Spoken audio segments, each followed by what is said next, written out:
उसके मन में आपके लिए क्या विचार चल रहा, हम जान सकते हैं? तो जवाब है हाँ, ये बात बिल्कुल सच है।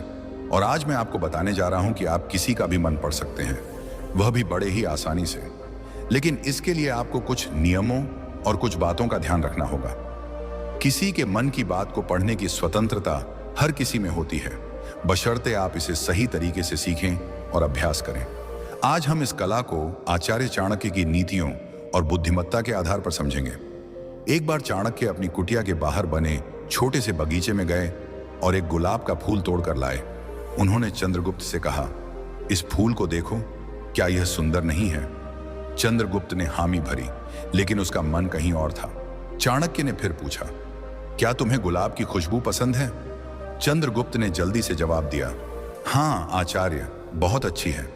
चाणक्य ने हल्के से हंसते हुए कहा, युवक, तुमने फूल को सूंघा ही नहीं, फिर खुशबू कैसे पसंद आई? चंद्रगुप्त सक पका गया। चाणक्य ने आगे कहा, तुम्हारा मन यहां नहीं है, तुम मगध के सिंहासन के बारे में सोच रहे हो। तुम धनानंद को हराना चाहते हो, लेकिन डरते हो कि कहीं तुम्हारी योजना असफल ना हो जाए। चंद्रगुप्त की आंखें आश्चर्य से फैल गईं। उसने सोचा, यह कैसे संभव है? मैंने तो कुछ कहा ही नहीं। चाणक्य ने चंद्रगुप्त को बैठने का इशारा किया और बोले, मन को पढ़ना कोई जादू नहीं है चंद्रगुप्त, यह एक कला है जो अभ्यास और शांति से आती है। मैंने तुम्हारी आंखों में वह आग देखी जो एक योद्धा की होती है। तुम्हारे चेहरे की रेखाएं मुझे बता रही थीं कि तुम किसी बड़े लक्ष्य के लिए बेचैन हो। तुम्हारी उंगलियां बार बार एक दूसरे से टकरा रही थीं, जो तुम्हारे डर और संकोच को दर्शाता है। और जब मैंने तुमसे फूल के बारे में पूछा, तुमने जल्दबाजी में जवाब दिया, क्योंकि तुम्हारा मन कहीं और था। चंद्रगुप्त ने पूछा, आचार्य, आपने यह सब कैसे जाना? क्या यह कोई तंत्र मंत्र है?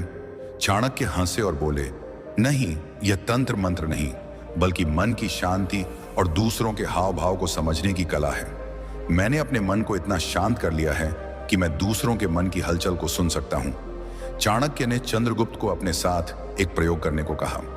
उन्होंने उसे एक शांत कोने में बैठने को कहा और बोले, दिन में 2 घंटे तुम चुप रहो, न बोलो न सोचो, बस अपनी सांसों को देखो।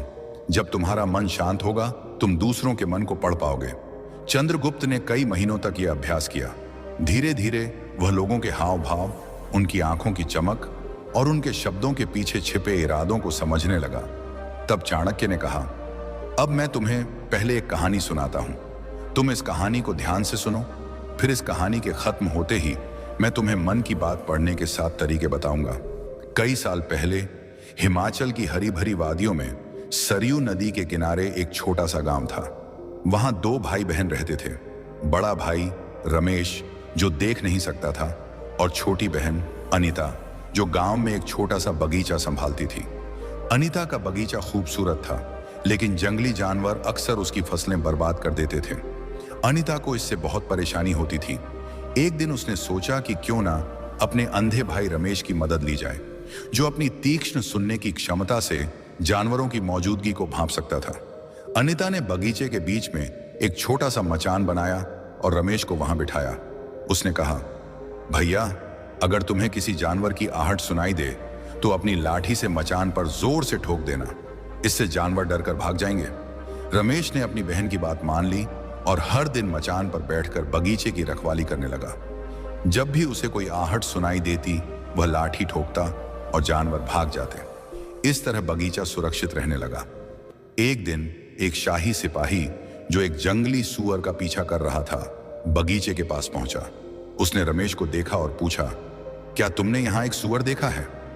रमेश ने जवाब दिया, मैं अंधा हूं, मैं कैसे देख सकता हूं, पर मैं इतना बता सकता हूं कि जो जानवर यहां से गुजरा वह तुम्हारे पीछा करने लायक नहीं है।